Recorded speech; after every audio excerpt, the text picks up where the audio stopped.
Di sini saya akan membacakan soal nomor 1.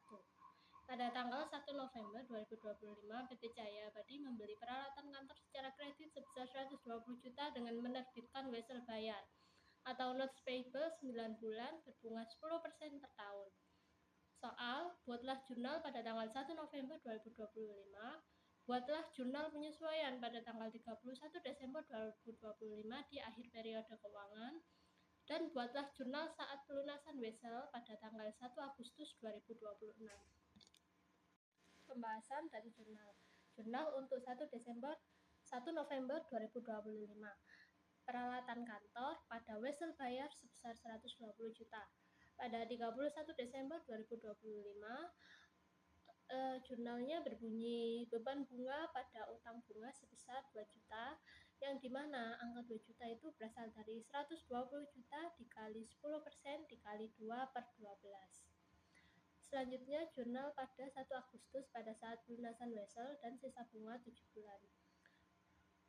Jurnalnya berbunyi wesel bayar pada wesel bayar, utang bunga, beban bunga, dan pada kas. Wesel bayar 120 juta, utang bunga 2 juta, beban bunga 7 juta, sehingga kas dikredit sebesar 129 juta.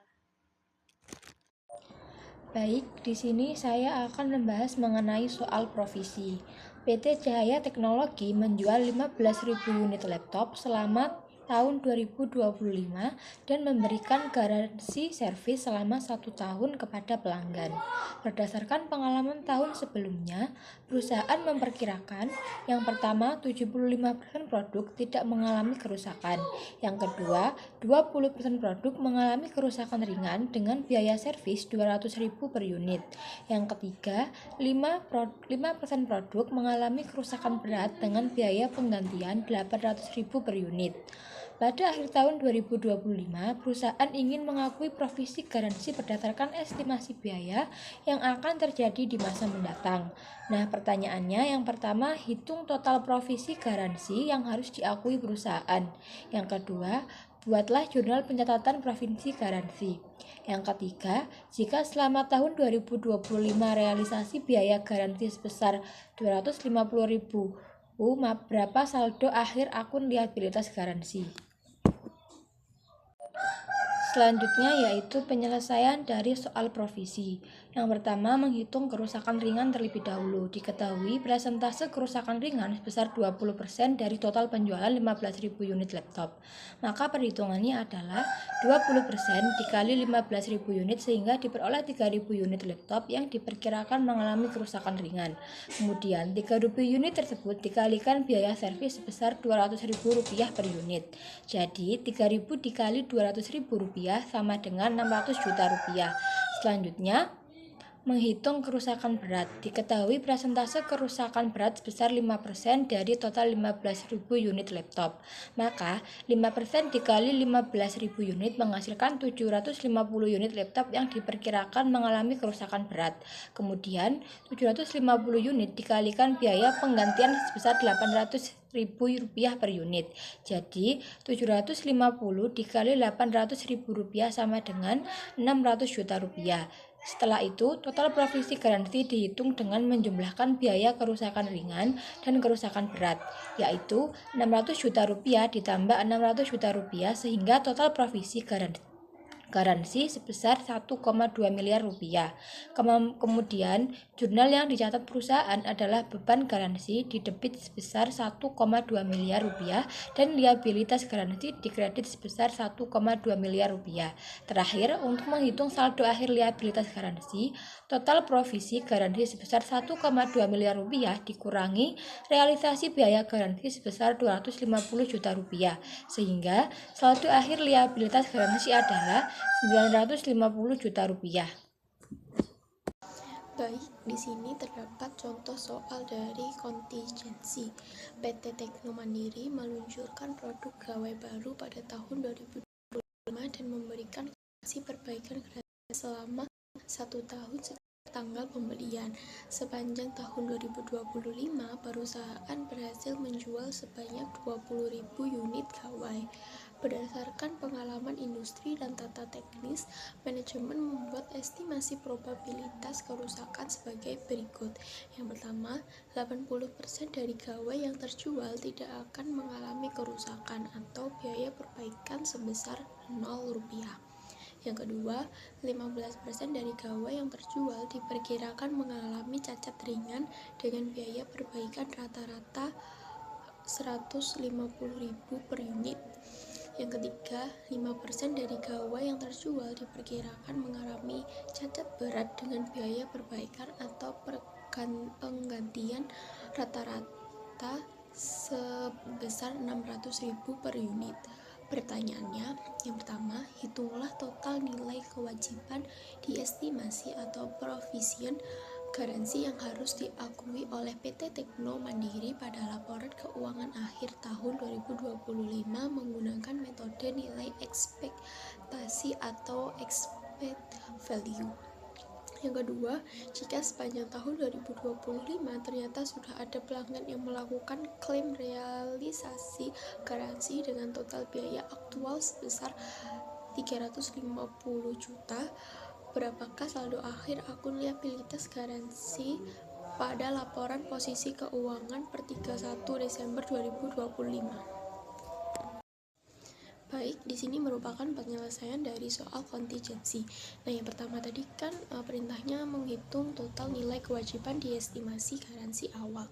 Yang pertama ada kategori tidak cacat, yaitu perhitungannya 20.000 unit dikali dengan 80% dikali dengan Rp0 menghasilkan kategori tidak cacat sebesar Rp0.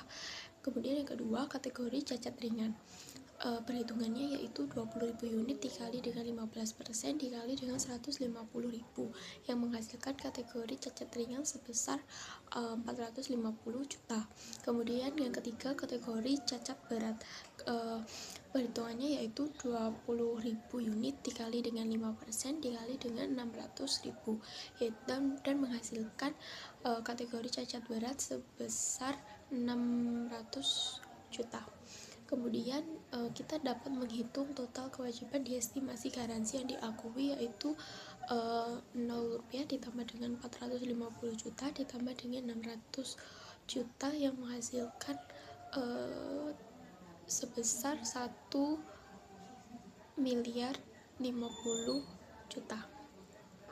Kemudian yang kedua, kita menghitung saldo akhir akun liabilitas garansi per 31 Desember 2025. Nah, saldo awal liabilitas garansi awal tadi sebesar 1M 50 juta dan realisasi klaim aktual sebesar 350 juta. Kemudian kita dapat menghitung saldo akhir liabilitas garansi dengan 1.050 juta dikurangi dengan 350 juta ya, dan menghasilkan saldo akhir liabilitas garansi sebesar 700 juta. Kesimpulannya, PT Tekno Mandiri akan menyajikan akun liabilitas garansi sebesar 700.000 juta di bagian liabilitas jangka pendek pada laporan posisi keuangan per 31 Desember 2025. Selanjutnya, pada nomor 4, di sini kami menggunakan laporan keuangan triwulan kuartal pertama pada tahun 2020 PT Pelat Timah Nusantara Tbk atau PT Latinusa Tbk, yaitu laporan keuangan untuk periode yang berakhir pada 31 Maret 2020. PT Pelat Timah Nusantara Tbk itu merupakan perusahaan yang bergerak di bidang industri pelat timah untuk kebutuhan kemasan. Dalam tugas ini, kami menganalisis informasi mengenai liabilitas jangka pendeknya, provisi, dan juga kontingensi yang terdapat dalam laporan posisi keuangan serta catatan atas laporan keuangan perusahaan. Selanjutnya yaitu liabilitas jangka pendek. Di sini liabilitas jangka pendek merupakan kewajiban perusahaan yang harus dilunasi dalam waktu kurang dari 1 tahun atau 12 bulan.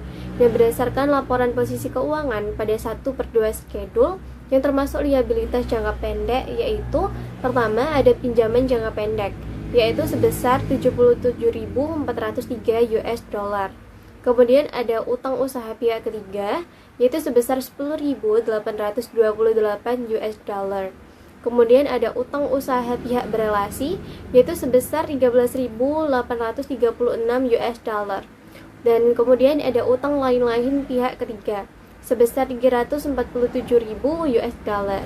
Lalu ada utang lain-lain pihak berelasi itu sebesar 17.374 US dollar. Lalu ada utang pajak sebesar 128.000 US dollar. Lalu ada beban akrual yaitu sebesar 491.000 US dollar. Lalu ada utang derivatif sebesar 6.000 US dollar. Lalu ada liabilitas sewa jangka pendek itu sebesar 30.000 US dollar. Lalu ada liabilitas imbalan kerja jangka panjang bagi yang lancar itu sebesar 533.000 US dollar. Ada provisi jangka pendek sebesar 764.000 US dollar. Sehingga di sini total liabilitas jangka pendek itu sebesar 104.388.226 US dollar. Baik, sebelumnya perkenalkan nama saya Marla Melia dengan NPM 25013010085. Pada kesempatan kali ini saya akan menjelaskan mengenai provisi. Provisi adalah liabilitas yang jumlah atau waktunya masih belum pasti, tapi sudah bisa diestimasi secara andal, berbeda dengan utang biasa yang sudah pasti nilainya. Latinusa memiliki provisi jangka pendek untuk klaim kualitas produk dari pelanggan. Di awal 2020, saldonya $714.000. Selama Q1, ada penambahan provisi $439.000 karena potensi klaim baru. Namun ada juga realisasi klaim yang dibayar $389.000. Saldo akhirnya menjadi $764.000. Selain itu, perusahaan juga membentuk penyisian penurunan nilai piutang yang melonjak dari $149.000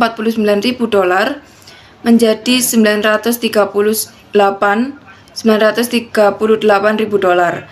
Ini mencerminkan risiko gagal bayar pelanggan yang meningkat di masa pandemi. Penyisian persediaan juga dibentuk senilai $449.000 untuk persediaan yang nilainya di bawah harga pokok. Baik, selanjutnya di sini tuh ada kontingensi, berbeda dari provisi yang sudah diakui di laporan keuangan. Kontingensi adalah kewajiban yang masih bersifat potensial dan tidak dicatat, namun wajib diungkapkan di catatan atas laporan keuangan. Latinusa memiliki 2 sengketa pajak. Pertama, untuk tahun pajak 2016, perusahaan mengklaim lebih bayar $1,86 juta. Namun DCP hanya mengakui $1,48 juta, selisih $386.000. Ini sedangkan dalam proses banding ke pengadilan pajak sejak Januari 2020. Kedua, untuk tahun pajak 2017 selisihnya lebih besar yaitu $785.000 dan masih dalam tahap keberatan ke Dirjen Pajak. Total yang disengketa mencapai $1,17 juta. Manajemen berkeyakinan bahwa hasil sengketa ini tidak akan berdampak material terhadap laporan keuangan.